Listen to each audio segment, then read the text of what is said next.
Good morning. Welcome to Google I/O. As of this week, we crossed over 2 billion active devices of Android. We are clearly at an inflection point with vision, and so today we are announcing a new initiative called Google Lens. Google Lens is a set of vision-based computing capabilities that can understand what you're looking at and help you take action based on that information. So for example, if you run into something and you want to know what it is, say a flower, you can invoke Google Lens from your assistant, point your phone at it, and we can tell you what flower it is.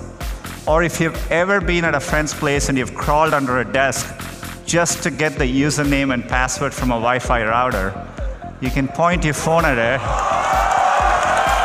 So we've been working hard, and I'm really excited to announce our next generation of TPUs.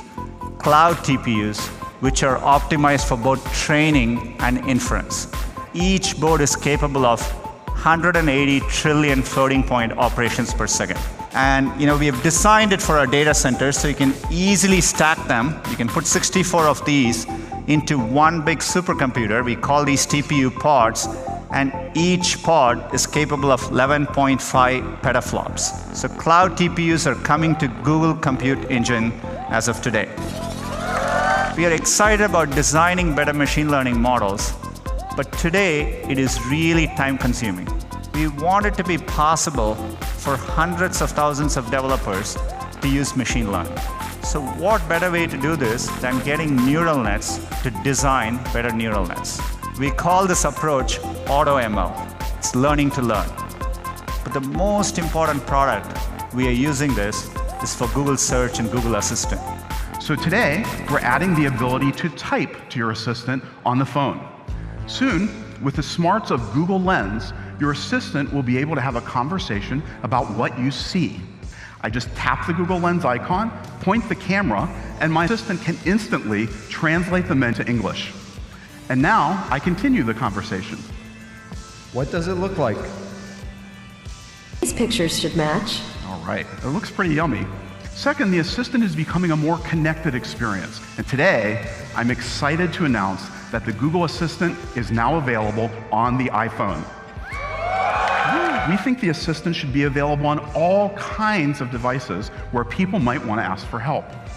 The new Google Assistant SDK allows any device manufacturer to easily build the Google Assistant into whatever they're building. Starting this summer, the Google Assistant will begin rolling out in French, German, Brazilian Portuguese, and Japanese on both Android phones and iPhones. By the end of the year, we'll also support Italian, Spanish, and Korean. Starting today, Actions on Google will be supporting transactions. It's a complete end-to-end solution for developers, including payments, identity, notifications, receipts, even account creation. The platform handles all the complexity. Hi, how can I help? I'd like delivery from Panera. Hi, this is Panera. I'll need your delivery address. Which one can I get from Google? We'll go with 1600 Amphitheater. What can I get you started with? The strawberry poppy seed salad with steak instead of chicken. Great. Are you ready to check out? Yep. Okay. The total is $18.40. Are you ready to place the order? Yes. I'll just scan my fingerprint to pay with Google, and that's it. So first, we're announcing support for proactive assistance coming to Google Home. So for example, let's say I'm relaxing and playing a game with the kids. Well, I can see that the Google Home lights just turned on. Hey Google, what's up? Hi Rishi, traffic's heavy right now, so you'll need to leave in 14 minutes to get to Shoreline Athletic Fields by 3:30 p.m. The assistant saw the game coming up on my calendar and got my attention because I had to leave earlier than normal. So today, I'm excited to announce hands-free calling coming to Google Home. You can call any landline or mobile number in the US or Canada completely free. Now by default, we're going to call it with a private number, but you also have the option to link your mobile number to the Google Assistant. And we'll use that number whenever we recognize your voice. So whoever you call, let's know it's coming from you. And finally, we'll be adding Bluetooth support to all existing Google Home devices. So you can play any audio from your iOS or Android device. So today, we're announcing support for visual responses with Google Home. Okay, Google, show my calendar for Saturday. Showing it on your TV. It'll show up right on the TV screen. I'll immediately get results from the assistant. And today, I'm excited to show you 3 new features we're launching to make it even easier to send and receive the meaningful moments in your life. Now, thanks to the machine learning in Google Photos, we'll not only remind you so you don't forget to share, we'll even suggest the photos and people you should share with. In one tap, you're done. Sometimes there's a special person in your life who you share just about everything with. I would love it if every photo I ever took of my kids was automatically shared with my wife. And that's why today we're also announcing shared libraries. We're bringing Google Lens right into Google Photos. And during your boat tour down the Chicago River, you took lots of photos. But it's hard to remember which building is which later on. Now, by activating Lens, you can identify some of the cool buildings in your photos, like the second tallest skyscraper in the US, Willis Tower. You can even pull up directions and get the hours for the view deck. Finally, we know sharing doesn't always happen through apps and screens. And today, we're bringing it all together with the launch of photo books. They're beautiful, high quality with a clean and modern design, but the best part is that they're incredibly easy to make, even on your phone. Photo books are available today in the US on photos.google.com, and they'll be rolling out on Android and iOS next week.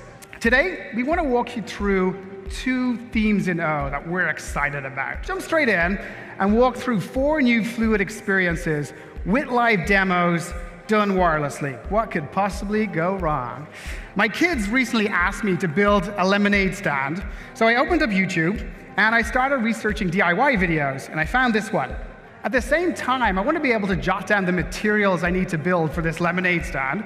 So to multitask, all I do is press the home button, and boom, I get picture-in-picture.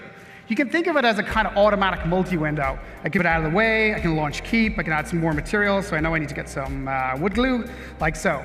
Then when I'm done, I just simply swipe it away like that. In O, we're extending the reach of notifications with something we call notification dots. It's a new way for app developers to indicate that there's activity in their app. You'll notice that the Instagram app icon has a dot in it. And this is indicating that there's a notification associated with the app. So if I pull down the shade, sure enough, you can see there's a notification. In this case, someone's commented on a photo I'm tagged in. What's really cool is I can long press the app icon, and we now show the notification in place. Another great feature in O that helps make your experience more fluid is autofill. With O, we've extended autofill to apps. Let's say I'm setting up a new phone for the first time, and I open Twitter, and I want to log in. Now, because I use twitter.com all the time on Chrome, this system will automatically suggest my username. I can simply tap it, I get my password, and then boom, I'm logged in. It's pretty awesome. We know from user studies that phone numbers are the most copy and pasted items. The second most common are named entities like businesses and people and places. In O, we're applying on-device machine learning, in this case a feed-forward neural network, to recognize these more complicated entities. So watch this. I can double tap anywhere on the phrase Old Coffee House, and all of it is select for me. No more fiddling around with text selection handles. So in O, we're investing in what we call vitals, keeping your phone secure and in a healthy state to maximize power and performance. The single biggest visible change in O is boot time. On Pixel, for example, you'll find in most cases your boot time is now twice as fast. And we've made all apps faster by default. So in O, we're adding wise limits to background location and background execution. These boundaries put sensible limits on usage. They're protecting battery life and freeing up memory. Today, we've launched Play Console dashboards that analyze every app and pinpoint 6 top issues that cause battery drain, crashes, and slow UI. For each issue the app has, we show how many users are affected and provide guidance on the best way to fix. We have never added a new programming language to Android, and today we're making Kotlin an officially supported language in Android. I'm excited to announce that the Samsung Galaxy S8 and S8 Plus will add Daydream support this summer with a software update. Well, I'm excited to announce that an entirely new kind of VR device is coming to Daydream, what we call standalone VR headsets. Well, the idea is you have everything you need for VR built right into the headset itself. There's no cables, no phone, and certainly no big PC. And the whole device is designed just for VR. And we've dramatically improved tracking with a technology that we call WorldSense. With it, your view in the virtual world exactly matches your movement in the real world. And it works by using a handful of sensors on the device that look out into your surroundings. And that means it works anywhere. There's no setup, there's no cameras to install, and with it, you really feel like you're there. These devices will start to come to market later this year. I believe we are on the verge of solving some of the most important problems we face. That's our hope. Let's do it together. Thanks for your time today and enjoy Google I/O. Today.